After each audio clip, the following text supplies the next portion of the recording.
you for taking time out of your very busy lives for us to all be here together this afternoon. I thank you so very much for all you do, all you have done, and all you will do over these next 18 years.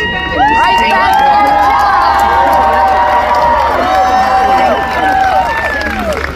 This is an incredible group of incredible leaders, and your voice matters so much right now, and I think there's so much about our campaign that is about the spirit of reminding everyone that we're all in this together. We are all in this together. Thank you. And to all the governors who are here with us today, I'm telling you, they're riding thick. They're riding thick. Oh, and they are always one of such incredible leaders, both for their state and our nation, and such dear friends. And I thank you all, including, of course, Michigan's own Governor Rick.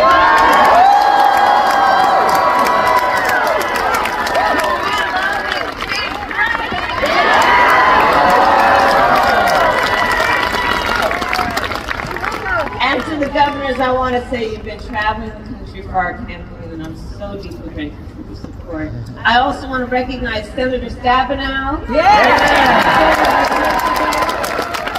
Representative Fulton, who we will re-elect. And while we're at it, let's send Representative Slotman to the United States.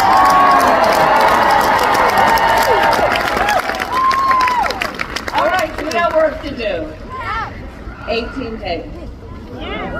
18 days left in one of the most consequential elections of our life. And as you know, everyone here knows, this election is truly about two very different visions of our nation. Ours, that is focused on the future. Donald Trump's, that is focused on the past.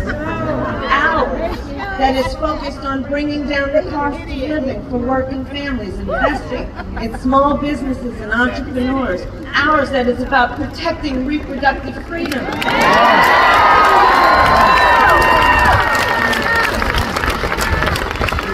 But none of that is what we hear from Donald Trump. Instead, it is just the same old tired playbook. He has no plan for how he would address the needs of the American people. And he is, as we have seen, only focused on himself. And now he is ducking debates and canceling interviews.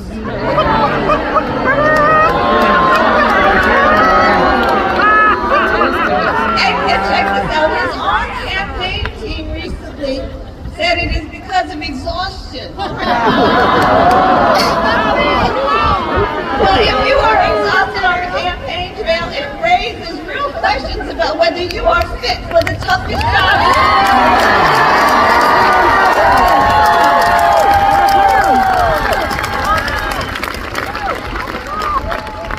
So for all these reasons and more, we are here because we know it is time to turn the page. It is time to turn the page because America is ready to chart a new way forward. America is ready for a new and optimistic generation of leadership that is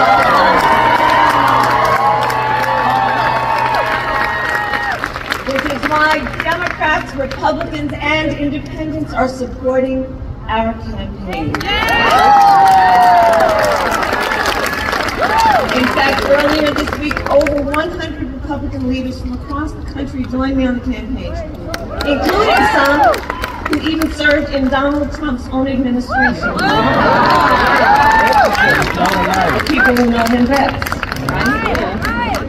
And I believe all of this shows that the American people want a president who works for all of them. And that has been the story of my entire career.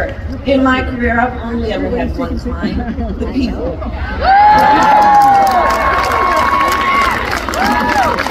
As a young courtroom prosecutor, I protected women and children. As Attorney General of California, I fought for students and veterans. As Vice President, I have stood up for workers and seniors And as president, I will stand up for all Americans.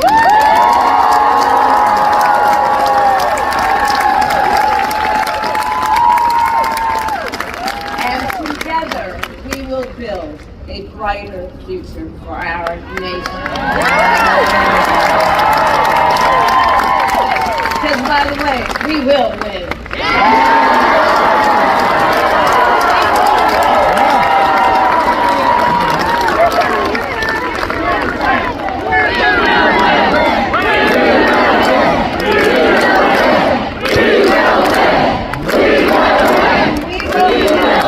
And one of the reasons that we know we are working hard toward that win is because we believe together in building a future, in what we can do together as a nation, and a nation of people who see what we have in common, more than what separates us.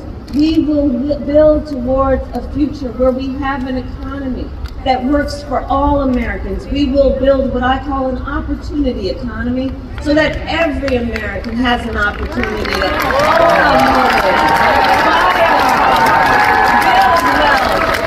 start a business. In fact, we have some small business owners here. I love our small businesses. I got a flag for you. I love our small businesses. Our small businesses are part of the backbone of America's economy. Bless you all for the work that we're doing. So under my plan, we will also bring down the cost of housing. And we will help entrepreneurs start and grow small businesses. My plan will expand Medicare to cover the cost of home health care so that more of our seniors can live with dignity. And you know, I just give you a little background on it in terms of a personal story. So I took care of my mother when she was sick. And for any of you who have taken care of an elder relative, you know what that is, right? It's about trying to cook something that they can eat. It's about trying to find clothes that they can handle on their skin. It's about trying from time to time to think about something that'll put a smile on their face or maybe just make them laugh. It's about dignity. But under the current system, and especially for those in the sandwich generation who are raising young kids while you're taking care of your parents, it's difficult. And under the current system, to get help for taking care of your seniors, unless you got the extra money sitting around, you'd have to leave your job or pay down all of your savings to qualify for Medicaid. That's not right. That's not right. So my plan is about saying, let's have Medicare cover the cost of home health care. How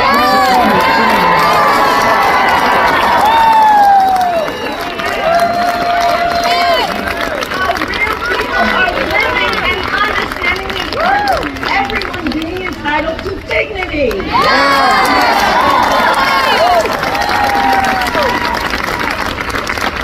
Our plan in terms of an opportunity economy will lower costs on everything from health care to groceries. I'll take on corporate price gouging because I've done it before and I will do it again.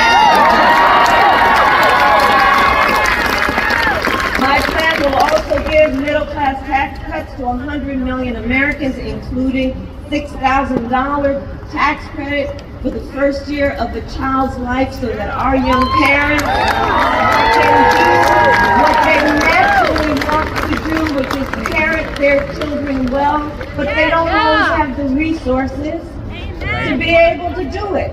So let's help them out so that they can buy a car seat, so that they can buy a crib, so that they can take care of that baby's needs during that critical phase of their development. We all benefit from it. We all benefit from it. Dignity. My plan also invests in American manufacturing and innovation, because I will make sure America, not China, wins the competition for the 21st century.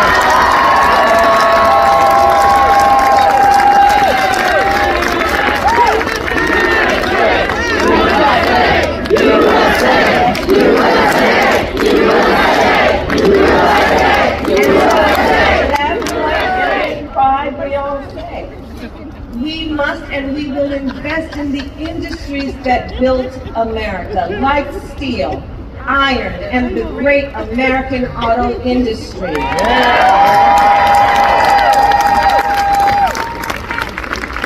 And we will ensure that the next generation of breakthroughs from advanced batteries to electric vehicles are not just invented but built right here in America by American union workers.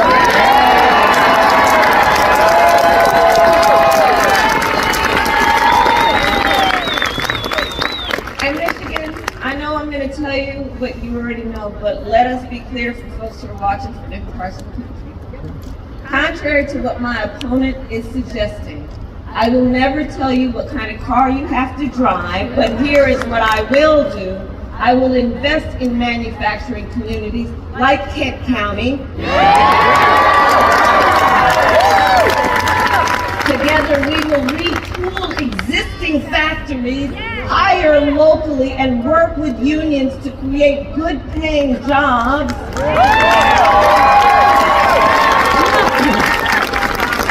Including jobs that do not require a college degree, because here's where I come from. I know a college degree is not the only measure of the skills and experience.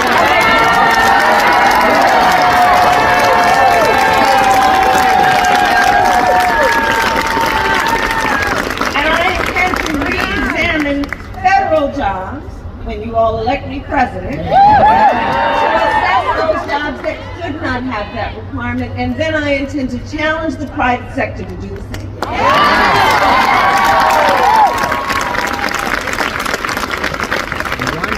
Now, all of this is to say Donald Trump has a different approach. He makes big promises, and he always fails to deliver. So, remember, he said he was the only one, you know how you talk, the only one who could bring back America's manufacturing jobs.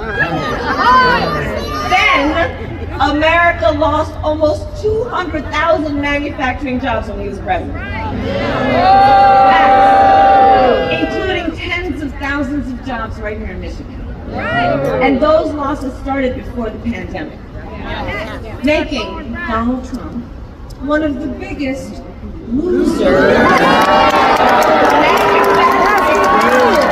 American history. And his track record for the auto industry was a disaster. He promised workers in Warren that the auto industry would, and I'm going to quote, not lose one plant during his presidency. Those were his words, not one plant. Then, American automakers announced the closure of 6 auto plants when he was president, including General Motors in Warren and Stellantis in Detroit. Thousands of Michigan auto workers lost their jobs. And Donald Trump's running mate recently suggested that if they win, they would threaten the Grand River Assembly Plant in Lansing. Okay? The same plant our administration protected earlier this year, saving 650 union jobs. 650 union jobs. His running mate called those table scraps. So we fought hard for those jobs, and we believe that you deserve a president who will protect them and not insult them. And make no mistake, Donald Trump is no friend of labor. Let's be really clear about that, no matter what the noise is out there. He is no friend of labor. No friend. Just look at the record. Instead of his rhetoric, look at the record. And let's not fall for the okie doke. Seriously, he encouraged automakers to move their plants out of Michigan so they could pay their workers less. Understand what that was about. So they could pay their workers less. And when the UAW went on strike to demand the higher wages they deserved, Donald Trump went to a non-union shop. And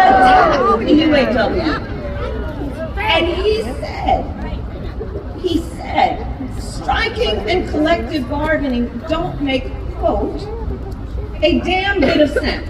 A damn bit of difference is what he said. That it don't make a, quote, pardon my language, a damn bit of difference is what he said. I see damn.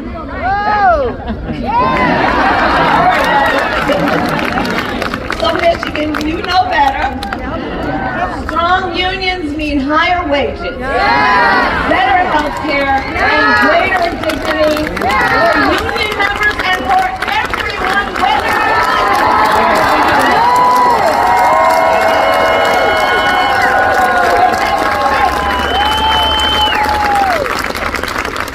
which is why when I am president, I will sign the PRO Act into law and make it easier for workers to join a union and negotiate for